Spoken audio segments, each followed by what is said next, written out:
Hi friends, are you ready to start the next few chapters of Front Desk? All right, when we left off, Mia had just told Lupe about the contest, and she was really upset because she'd just gotten her test or her essay back from her teacher and she got a C-. All right, let's find out what happens. Chapter 28. When you've moved schools as many times as I have, you start to think of everyone as temporary. Friends come and go. You might have a best friend, but you know that in the back of the mind, she's not always going to be there. You'll change schools or she'll change schools, and that'll be that. For years, I told myself that it was okay. That was just the way it was, kind of like replacing a toothbrush. Sure, you might like your toothbrush a lot, but sooner or later, you'd have to replace it. You'd get a new toothbrush, and it might feel strange and uncomfortable at first, but then you'd get used to it. I guess I never thought about how the toothbrush might feel. I never thought that the toothbrush would miss me. I was walking through the motel still thinking about Lupe when my dad waved me over to room 8. Look what a customer left on the table. I stepped back into the room and saw a $5 bill and 3 $1 bills laying on the table along with a note. To the little girl who checked us in, keep doing a great job. $8, my dad exclaimed. You know what that means? I smiled. Chinese people believe that if you receive $8, it's good luck. That's because the word for the number 8, ba, rhymes with the word for prosperity, fa. It was such a nice surprise that I went back to the front office to write the customer a thank you note. As I got to their registration card and copied down their address, it briefly crossed my mind that maybe I should stop. Given the grade I'd just given in English, did I really know what I was doing? But then I thought about Lupe and how she said you can't win if you don't play. I now had $8 more to play with, $8 that had just dropped down from the sky. I had to say thank you. I went over to Mrs. T's room to try and borrow a dictionary. Mrs. T was always reading. With her cat eyeglasses, she sat by the pool and plowed through at least 2 newspapers and a magazine a day. Not only did Mrs. T have a dictionary, but she was delighted to lend me hers. It was a massive book, almost as thick as the yellow pages. It wasn't just an ordinary dictionary either. It had something called a thesaurus too. A thesaurus, Miss T said, was a list of words that means the same thing as other words. You could trade them freely, like you can trade $1 US for 8 Chinese renminbi. I carried Mrs. T's nifty dictionary thesaurus over to the front office and started composing my letter. Dear Mr. and Mrs. Miller, thank you so much for the $8 tip alone. Cross that along. With the good, cross that out, kind note. It helped my day. Cross that out, made my day.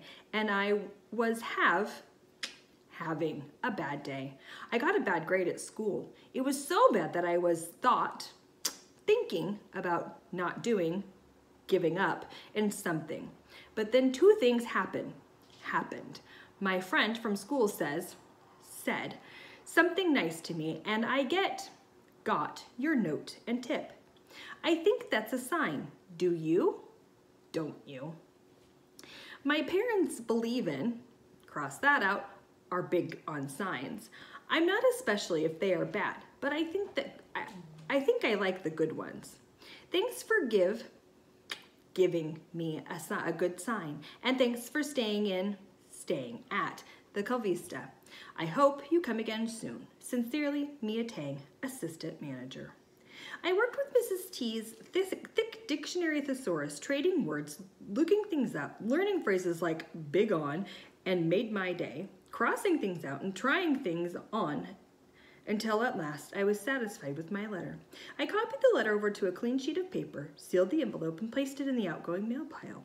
Then I had another idea. If Mr. and Mrs. Miller were willing to give me a tip, maybe other guests would be willing as well. Who knew?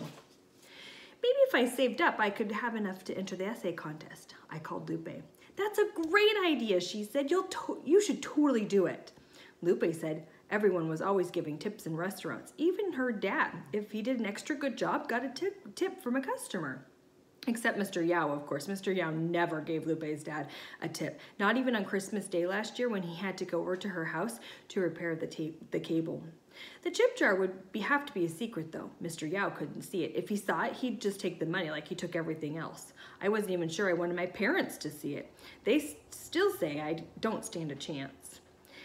And the last thing I needed was her telling me that I couldn't do it. I hung up the phone and went to the kitchen where I found an empty plastic jar. I taped a Post-it on the front of it and wrote the words tip jar. I added some stars for good measure. I put the jar on the front desk. I decided I would only put it out when it was just me. When my parents or Mr. Yao were around, or when I was in school, I'd hide it under the desk. I lifted the divider and stood back to admire the jar. It looked good there. I went out to return back the. I went out to the back to return Mrs. T's dictionary back to her. As I was walking across the parking lot, I noticed a couple I had just checked in going up to my mom, who was walking back from one of the rooms. They were holding a camera. "Excuse me, will you take a picture of us?" the woman asked my mom. She grinned at her boyfriend. "This is our first vacation together." "Your first vocation? That's great," my mom said in her broken English. "Vocation?" the couple corrected. "Anyway, will you take our picture?" "Sure," my mom said, taking the camera from her. The couple showed her which button to push, and I could tell my mom was tingling with excitement because she kept running her fingers along the zoom. Finally, a real camera. As my mom put her eye to the viewfinder, the couple hugged each other and gave each other big toothy grins. "Eggplant," my mom said, except for she pronounced it eggplan. The woman frowned a little. "You know it's eggplant," the woman said after my mom put the camera down. "What?" "Eggplant," the woman said, emphasizing the T so vigorously that she was practically spitting on my mom.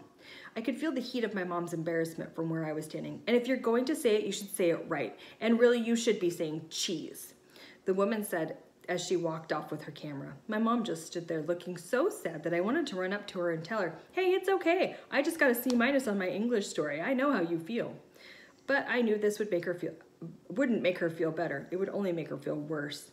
It almost made me want to do more math. Chapter 29. Jason was back at school the next day. He hadn't been since the day in the auditorium. Mrs. Douglas said it was still because he was sick. I felt bad and I was kind of worried about him, but now seeing him in his seat glaring at me and snickering with some of the other kids, I saw that he was perfectly all right. He just had a bad case of I hate Mia's. Slowly, I walked over to my desk and took a seat beside him. He and his friends stopped talking, and I could feel their eyeballs on me. I could feel them sinking into my pants. I had on a pair of these thin floral pants my mom got from Goodwill. I'll admit it, they look a lot like pajama pants, but they were $6.99 for a bundle of 6, and you couldn't beat that. "What a deal," my mom had squealed in the store when she spotted them. "Your mom has the best shopping eyes." She had seemed so proud and so happy. I let her buy them for me, and they were pretty comfortable. But now, as my eyes slid over at the other kids, all of them were in jeans. I wondered if it was a horrible mistake. I used to have jeans too. In fact, boarding the plane, I had a brand new pair of jeans that my aunt bought me from Beijing, but they were too small on me now. And a new pair of jeans cost $9.99, much too expensive considering how quickly I was growing. Since coming to the motel, I had grown a full inch. In fact, not lost on Mr. Yao, who motioned with his greasy fingers every time he came over. "See that growth? I paid for that growth." "Hey, Mia," Jason said loudly. I looked over at him. He glanced at the other kids, who were all covering their mouths with their hands like they were trying to hold in some terrific inside joke. "How come you always wear those pants?" Jason asked. The other kids exploded with laughter. I shifted my body from them. My pants, seconds ago so soft and comfortable, now felt scorching hot. "Ignore them," Lupe said. We were sitting on the grass at recess. I glared at Jason and his friends who were sitting on the other side, cracking up and pointing at me. "He'll get bored and move on to somebody else," Lupe said. Somehow I doubted that, and not even 5 seconds later, Jason yelled at us from across the playground. "Has she not heard of jeans?" Jason hollered to thunderous laughter. That's it. I couldn't take it anymore. I got up and was pulled back down by Lupe. "Ignore them," she repeated. She was being very calm about the whole thing, annoyingly calm if you ask me. If my cousin Shin were here, he'd be over there in 2 seconds. Back in China, if anybody picked on me at school, he would go up to them and give them a piece of his mind. He didn't care who it was, even if it was his best friend. a fidgety kid with glasses named Mo. Mo always liked to go up to me and pull on my ponytail, and one time he pulled too hard and I cried. Shin told Mo that if he ever did it again, he'd pull his ear down to his butt. Mo kept his fingers to himself after that. I tried not to think about those memories. Instead, I tried to focus on the words Lupe was saying now. She was telling me about her grandmother in Mexico and how she was sick, so her mom was sending money home.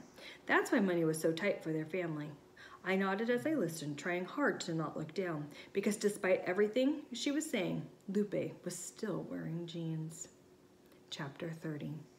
Mr. Yao was at the hotel when I got home. Hank had stopped paying his rent, but he wasn't moving out, and he had done some research and discovered that the law in California said that if someone lived somewhere continuously for more than 30 days, that made him a tenant. That gave him certain rights, including the right not to be kicked out all of a sudden, even if they stopped paying rent. Now you listen to me, Hank. You pay up right this minute, Mr. Yao pounded on Hank's door. I immediately threw the blue baseball cap onto the front desk, hid my tip jar in my room, and went back out to join my parents. They were standing awkwardly next to Mr. Yao in front of Hank. Mr. Yao had apparently insisted that they come with him. He said it was for training purposes. Hank opened the door. Pay up or get out, Mr. Yao said, jabbing his finger at Hank. It's simple as that. Check your facts, Yao, Hank said. I've been staying here for 6 months. That makes me a resident. You can't just kick me out. You just can't kick a resident out like that. He finished with the snap of his fingers. Mr. Yao shook his head. That can't be right. You haven't been here for 6 months. He turned to my parents. Is it true? My parents said. It's true, my parents said. How did we ever let this street rat weasel his way in here? Mr. Yao fumed. Well, this has been lovely, Hank said, closing the door in Mr. Yao's face.